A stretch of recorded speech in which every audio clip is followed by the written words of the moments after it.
अस्सलाम वालेकुम स्टूडेंट्स। आज टॉपिक बड़ा इम्पोर्टेंट है energy stored in the capacitor. और जिस तरह के हम लोग पिछले लेक्चर्स में इस चीज़ के ऊपर स्टडी कर चुके हैं कि हमारे पास कैपेसिटर्स जो हैं वो क्या होते हैं, कैपेसिटर्स की कम्बिनेशंस क्या होती हैं। आज बड़ा इम्पोर्टेंट टॉपिक है कि हम किस तरह से जो है वो एनर्जीज़ को फाइंड आउट कर सकते हैं जो कैपेसिटर ने अपने अंदर स्टोर की होती है। जिस तरह कि हमें पता है कि हमारे पास जो कैपेसिटर्स हैं उन पे चार्जेस की वजह से एनर्जीज़ पैदा होती हैं।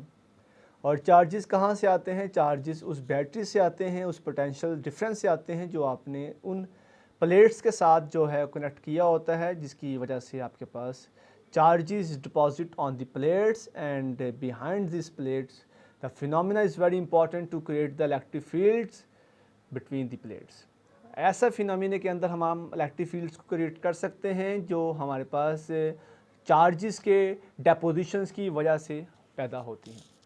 अब हमारे पास पॉजिटिव और नेगेटिव प्लेट्स में जो चार्जेस आ गए हैं उसने इलेक्ट्रिक फील्ड क्रिएट्स की है। क्वेश्चंस ये है कि क्या जो इलेक्ट्रिक फील्ड्स क्रिएट होती है उसके अंदर जो चार्ज स्टोर किया जाता है उस चार्ज की वैल्यूज़ क्या होती हैं, उसको किस तरह से हम लोग फाइंड आउट करना है। अब यहाँ पे हमारे पास जो हमने सपोज किया होता है दो केस को कि पहले तो हमारे पास अगर प्लेट्स बिल्कुल खाली पड़ी हैं, उन पे कोई भी चार्ज नहीं होगा, हम कह सकते हैं कि अनचार्ज कैपेसिटर से मुराद कि हमारे पास जब तक प्लेट्स पे चार्ज नहीं आएगा हमारा कैपेसिटर चार्ज नहीं होगा। तो पहला केस तो ये कि हमारे पास इनिशियली जो हर कैपेसिटर होता है वो अनचार्ज होता है because there is no charge on the deposit on the plates of capacitors. तो हम कह सकते हैं कि हमारे पास अगर वेलोसिटी जो वोल्टेज है वो ज़ीरो है, इसका मतलब हमारे पास कैपेसिटर जो है वो अनचार्ज है। लेकिन जब हम पोटेंशियल देते हैं किसी भी प्लेट्स को तो हमारे पोटेंशियल देने की वजह से वहाँ पे चार्ज जो है वो पैदा होता है। अब यहाँ पे हमारे पास इनिशियल और फाइनल जो पोटेंशियल डिफरेंस है वो क्या होगा? इनिशियली हमारे पास पोटेंशियल जो था वो ज़ीरो था, तो हमारे पास वहाँ पे कैपेसिटेंस भी ज़ीरो थी क्योंकि कैपेसिटर जो था अनचार्ज था। लेकिन जब आपने वहाँ पे पोटेंशियल डिफरेंस दिया है, प्रोवाइड किया है उन प्लेट्स पे, तो हमारे पास जो कैपेसिटर्स था वो चार्ज होना स्टार्ट हो चुका। अब आपने किसी चीज़ की एवरेज निकालनी हो तो आपके पास एवरेज करने का ज़रिया ये होता है कि आप इनिशियल को प्लस करते हैं फाइनल के साथ। अब मैंने यहाँ पे एवरेज पोटेंशियल जो निकाला है 0 प्लस v/2 से मुराद क्या है कि हमारे पास इनिशियली कोई भी पोटेंशियल नहीं था, तो वहाँ पे हमारे पास चार्ज जो था वो कोई भी नहीं था प्लेट्स पे, तो वहाँ पास कैपेसिटर जो अनचार्ज था। लेकिन सेकंड केस में हमारे पास जो पोटेंशियल्स v जो है वो आ चुका था, हमने एक बैटरी लगाई प्लेट्स के साथ, तो वहाँ पे चार्जिंग जो है वो डिपॉजिट होने लग पड़ा। इसका मतलब चार्ज जो है वो आ गया ड्यू टू पोटेंशियल। तो आपने बताना है कि हमारे पास एवरेज पोटेंशियल से मुराद पहले पोटेंशियल क्या था और फाइनल पोटेंशियल क्या है। इनिशियल 0 था, फाइनल v है, तो आपने इन दोनों की एवरेज लेके v/2 जो है यहाँ पे लिख देना है। अब लास्ट केस में हम लोगों ने डिस्कस किया था हमारे पास इलेक्ट्रिक पोटेंशियल में जो फार्मूला होता है इलेक्ट्रिक पोटेंशियल का, उसको हम कहते हैं हमारे पास पोटेंशियल एनर्जी ओवर क्यू।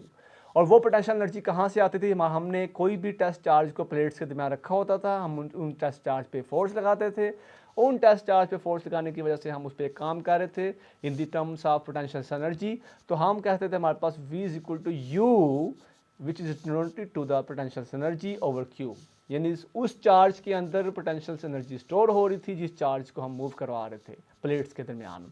अब यहाँ से आप जो है वो पोटेंशियल एनर्जी को बता सकते हैं कि हमारे पास U is equal to v/q by using the formula of potential. अब जो आपने ऊपर एवरेज पोटेंशियल की वैल्यू फाइंड की थी एवरेज, उसको आपने v के अंदर जो है वो पुट कर देना है, तो आपके पास यहाँ पे इक्वेशन 1 बन जाएगी। इक्वेशन 1 कहती है कि आपने क्या किया था, आपने जब पोटेंशियल दिया तो एनर्जी स्टोर, जब भी आप फिजिक्स में एनर्जी स्टोरेज की बात करते हैं तो वहाँ पे हम पोटेंशियल एनर्जी ही की बात कर रहे होते हैं कि पोटेंशियल एनर्जी ही उस कैपेसिटर्स के अंदर स्टोर हो रही होती है और जिसको हम U के साथ जो है वो डिनोट करते हैं। और आपके पास इक्वेशन 1 मैंने यहाँ पे इसलिए प्रूव किया है कि आपके पास ये बिहाइंड द केस ये फार्मूलाज यूज़ होंगे और डायरेक्ट आपने इक्वेशन 1 पे नहीं जाना, आपने पहले इनको प्रॉपर जो है वो बताना है अपने टॉपिक्स में कि हमने by using these formulas we find out the equation 1 जो कि हमारे पास U is equal to QV/2 है।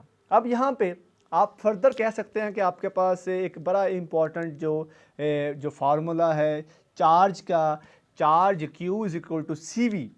तो आप क्या कर सकते हैं कि जहाँ पे Q है वहाँ पे CV पुट करेंगे, तो आपके पास CV स्क्वायर से मुराद पहले ऑलरेडी V मौजूद था, तो वहाँ पे CV स्क्वायर ओवर 2 बन जाएगा, जिसको आप आगे जाके इस तरह भी लिख सकते हैं कि हमारे पास Q स्क्वायर ओवर 2। अगर आप इसको वापस खोलेंगे तो आपके पास CV स्क्वायर जो है वो बन जाएगा। करने का मकसद क्या है, इसको आगे जाके जो है वो हम एक्सप्लेन करते हैं। आपके पास क्वेश्चन 2 जो है वो आ गई है, U is equal to Q square over 2C। अब आपके पास जो अगली चीज़ है, आपने बतानी है कि आपके पास इलेक्ट्रिक फील्ड जो है वो क्रिएट हो चुका था कब, जब आपने वहाँ पे पोटेंशियल दिया।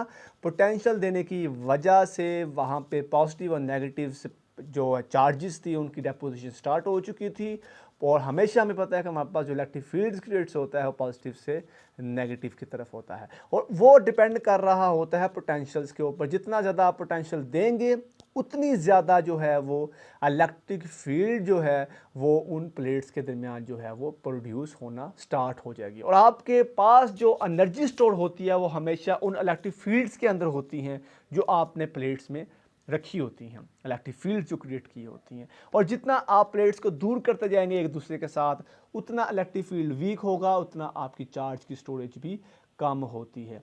तो V is equal to E D. अब यहाँ पे आपके पास मैंने लास्ट टाइम आपको एक फार्मूला प्रूफ करवाया था, जिसमें हम कहते थे हमारे पास जो जो कैपेसिटेंस थी मीडियम के लिए वो क्या थी, C is equal to A epsilon naught relative permittivity over D. अब आपने क्या करना है, आपने जो ये C की वैल्यू जो है वो आपने क्वेश्चन 2 में जो है वो पुट कर लेनी है, और आपके पास जो आंसर आने लगा है U is equal to 1 over 2 A epsilon naught epsilon R over D, बिल्कुल C की तरह आपने इसको पुट किया ऊपर। तो वहाँ पे आपने इसको कहना है कि हमारे पास ई डी स्केयर हो गया है। ई डी कहाँ से आया था, आपके पास ऊपर V is equal to E D था, तो जब आपने पुट किया ऊपर इसकी वैल्यूज़ को, तो वहाँ पे हमारे पास जो है ये ई डी स्केयर आ गया था। आपने क्वेश्चन 2 में पुट की है वैल्यू C की और V की, तो आपके पास ई डी स्केयर और साथ उसके 1 over 2 multiply A epsilon naught epsilon R over D जो है वो आ गया। अब आपके पास एक फार्मूला होता है वॉल्यूम का, आप एक पढ़ते हैं वॉल्यूम। वॉल्यूम से मुराद क्या होता है, जिसमें हमारे पास लेंथ भी होती है, विड्थ भी होती है और हाइट भी होती है। वॉल्यूम को हम कहते हैं कि हमारे पास कम्बिनेशन ऑफ हाइट या मल्टीप्लाई उसके साथ एरिया, जिसमें हमारे पास तीनों चीज़ें आ जाती हैं, लेंथ विड्थ और हाइट। तो ए डी से मुराद एरिया है, डी से मुराद डिस्टेंस बिटवीन द प्लेट्स हैं। तो आपने इसको बनाने के लिए आपने ई स्क्वायर को बाहर ले जाना है और प्रोटोकॉल देना है आपने ए को, क्योंकि हमारे पास फार्मूला जो है वो ए डी का वॉल्यूम का फार्मूला है।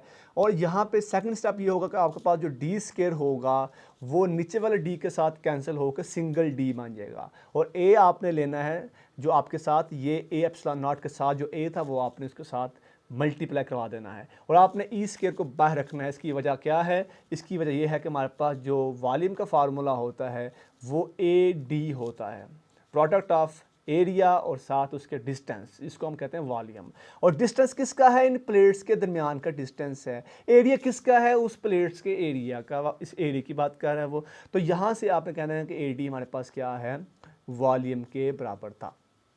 अब एक चीज़ जो बड़ी पेपर में पूछी जाने वाली चीज़ है कि हमारे पास एनर्जी डेंसिटी क्या होता है। डेंसिटी से मुराद मकदार होती है किसी भी चीज़ की, कितनी एनर्जीज जो हैं वो उन प्लेट्स के दरमियान स्टोर होती हैं। प्लेट्स के दरमियान वॉल्यूम्स होते हैं, उन वॉल्यूम्स में एनर्जी स्टोर होती है, और जितनी ज़्यादा उन volumes between the plates energy store होगी उतनी ज़्यादा उनकी डेंसिटी भी ज़्यादा होगी। तो आपने कहना है कि हमारे पास जो एनर्जी डेंसिटी का फार्मूला है वो आपके पास एनर्जी पर यूनिट वॉल्यूम है, वॉल्यूम उन space between the plates of parallel plate capacitors, और इसकी डेफिनेशन आपके पास बड़ी इंपॉर्टेंट है। अब एनर्जीज कौन सी हो सकती हैं, ये एनर्जी जो है ये पोटेंशियल एनर्जी की बात कर रहा है जो आपके प्लेट्स के दरमियान स्टोर हुई थी, और वॉल्यूम जो है वो आपने ऊपर अभी बात की, हमारे पास वॉल्यूम जो है वो ए डी के बराबर है। अब स्टूडेंट्स आपने लास्ट टाइम क्वेश्चन 3 में जो आपने यू की वैल्यू फाइंड की है वो आपने यू की वैल्यू यहाँ पुट कर देनी है ओवर ए डी। तो आप एक चीज़ देखेंगे कि आपके पास ऊपर भी एडी था, नीचे भी एडी है, एडी से ना वॉल्यूम, तो ऊपर वाला एडी नीचे वाले एडी के साथ कैंसल आउट हो जाएगा। So we can easily get the value of electric potentials energies between the plates. तो हम कह सकते हैं कि हमारे पास ये एनर्जीज़ जो हैं वहाँ पे स्टोर हुई थी कैपेसिटर्स की वजह से। हमारे पास ये कैपेसिटर्स में एनर्जी स्टोर हुई थी, उनकी वैल्यूज़ जो है वो U is equal to 1/2 epsilon R epsilon naught और E स्क्वायर जो है ये इसके बराबर है। और इसका MCQs बन सकता है हमारे पास के how much energy stores in the capacitors. तो आप कह सकते हैं हमारे पास ये एनर्जीज़ स्टोर हो सकती हैं कैपेसिटर्स में और उसकी वैल्यूज़ ही हो सकती हैं, और वो एनर्जीज से डिपेंड कर रही होती हैं आपके पास पोटेंशियल्स के ऊपर। जितना आप पोटेंशियल ज़्यादा देते हैं उतनी एनर्जीज जो है वो स्टोर भी ज़्यादा होती है। जितनी एनर्जी स्टोर ज़्यादा होगी उतनी ही आपके पास वो कैपेसिटेंस भी ज़्यादा होती है। तो ये आपके पास स्टूडेंट्स बड़ा इंपॉर्टेंट टॉपिक था in terms of board exam. हमारे पास बहुत दफ़ा पूछा जा चुका है क्वेश्चन ये पेपर में कि हमारे पास जो एनर्जी स्टोर इन कैपेसिटर्स है वो किस तरह से होता है, उसकी फिनोमिना क्या है, एप्लीकेशंस क्या हो सकती हैं, हमारी लाइफ में इसकी एप्लीकेशन चलती हैं, आपके फैंस वगैरह सारे इस पे काम करते हैं, और इसके साथ साथ कितनी एनर्जी स्टोर होती है, उसका फार्मूला क्या हो सकता है। तो उसके रिलेटेड आपसे कुछ MCQs और कुछ आपसे लॉन्ग क्वेश्चंस भी पूछे जा सकते हैं। आपके पास एक पूरी टर्मिनोलॉजी चैप्टर नंबर 11 के हाफ से क्वार्टर हाफ तक आपके पास कुछ कैपेसिटर्स के फार्मूलाज हैं और कैपेसिटर्स के जो क्वेश्चंस हैं ये आपने हाथ से कैसे करने हैं। हमारे पास कम्बिनेशन ऑफ कैपेसिटर्स क्या है, कैपेसिटर्स की स्टोरेज क्या हो सकती है, और नेक्स्ट लेक्चर में हम लोग डिस्कस करेंगे हमारे पास जो चार्जिंग है और डिस्चार्जिंग कैपेसिटर्स की किस तरह से होती है। उम्मीद है कि आपको समझ आ गई होगी। कोई भी क्वेश्चन आपका हो तो आप मुझसे व्हाट्सएप ग्रुप से रब्ता कर सकते हैं, या आप यूट्यूब चैनल के में कमेंट में बता सकते हैं कि सर ये हमारे साथ थोड़ा मसला है या ये चीज़ समझ नहीं आई। तो आप लाजमी मुझसे कोई भी चीज़ हो तो पूछ सकते हैं आप। ठीक है स्टूडेंट्स, अल्लाह हाफिज़।